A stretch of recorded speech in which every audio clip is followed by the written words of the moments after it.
Okay, welcome back to the Adventure Within channel. My name is Andrew Fritz. I'm a clairvoyant, healer, and meditation teacher. And in this video, I'd like to talk about what happens when a soul becomes fully enlightened and they have the opportunity to ascend. They've graduated this Earth system and they're done here, so to speak. And so what happens after that? And I don't really hear too much about that. And as a clairvoyant, you can look at the energy of anything.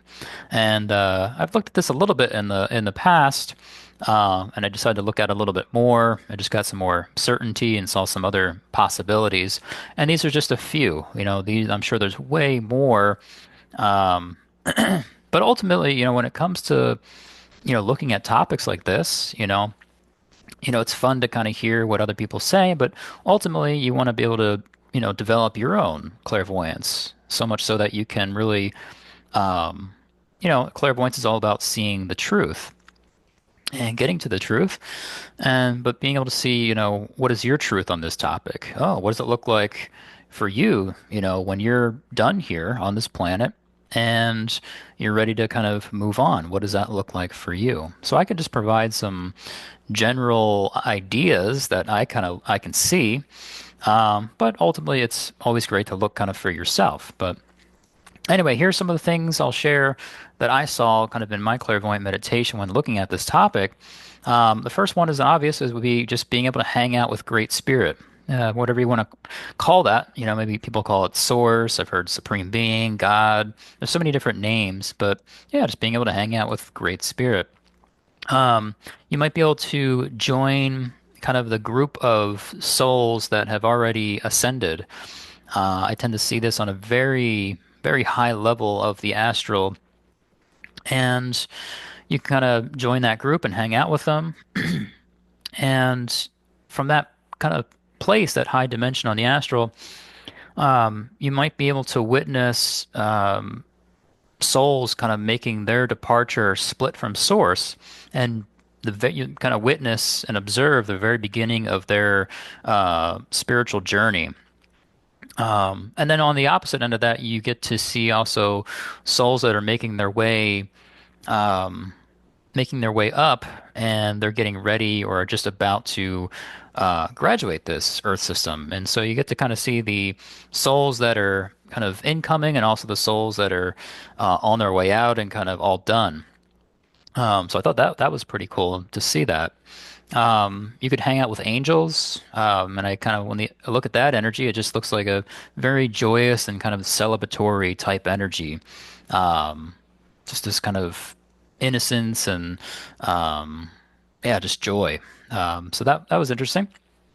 You could also you could report and file activity on the various levels of the astral, kind of going to different dimensions and observing, kind of taking spiritual notes, if you will, and kind of filing them on a very high level of the astral.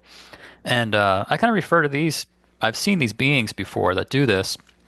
I call them reporter beings, but that looks like that's a possibility that one could operate in that capacity where they could go and just see what's going on in the different dimensions and kind of take spiritual notes and then report back and file that. One of the cool things I saw was actually being able to co-create a planet, like an actual planet, with other souls.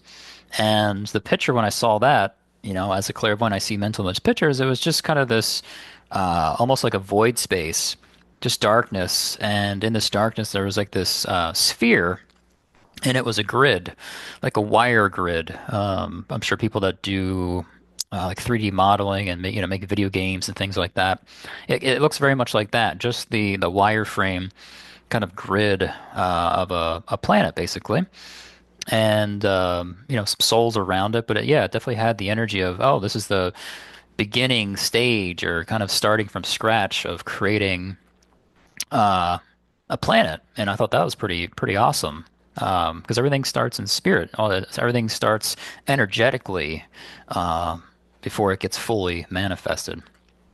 Um, but yeah, wow, that's got to be an interesting thing to, because I didn't really kind of go too deep into that. I just kind of, oh, this is a possibility. But just wow, all of the various stages that just creating a planet from scratch all the way to fully manifestation. All right, so you could also come back to Earth. I'm sure many people would go, why would I ever want to do that?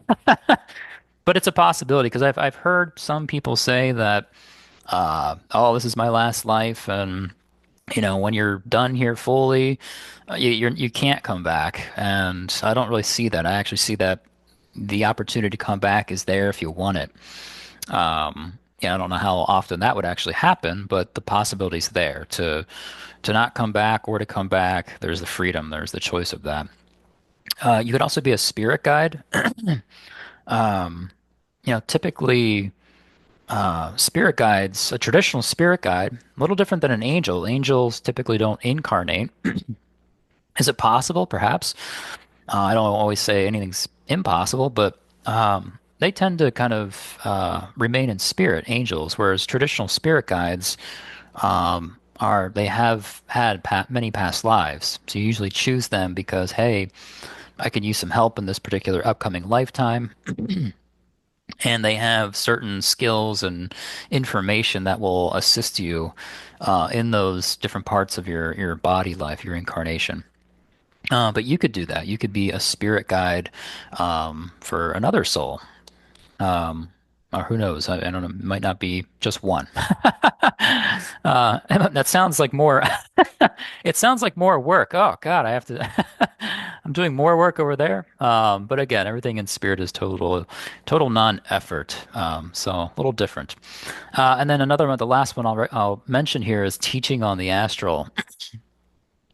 And I can share kind of the example. It was kind of this picture of um, kind of on the edge of the Earth's aura. So if you could imagine the planet itself, and then it has an energy field around it, right? Just the way we have energy fields, so does the planet. And it was kind of just on the edge or outside of the Earth's aura. Um, and it was kind of this image of, a soul coming down, the one that, in this case would be one that has already ascended and just kind of gathers up some souls that are interested or already starting to do planetary healing work, which is something that I've seen and brought up in some of my planetary readings that I've done, which is on the YouTube channel here. And it kind of rallies these different souls, and is willing to teach, to learn more about healing, especially on a planetary level, and deepen those skills and just the awareness of that healing process. So that's another thing. It might not just be, on planetary healing. There could be other topics and, different situations that a soul might get involved in teaching on the astral.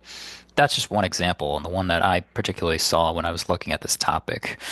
But yeah, I think this is something that we're all heading towards. We're all working lifetime after lifetime, having many, many experiences and, learning from that and gaining wisdom from that till we get to the point where we go, oh, okay, yeah, I'm done here. I know myself fully as the spirit that I am, and I know Great Spirit, and I know where I originated and came from.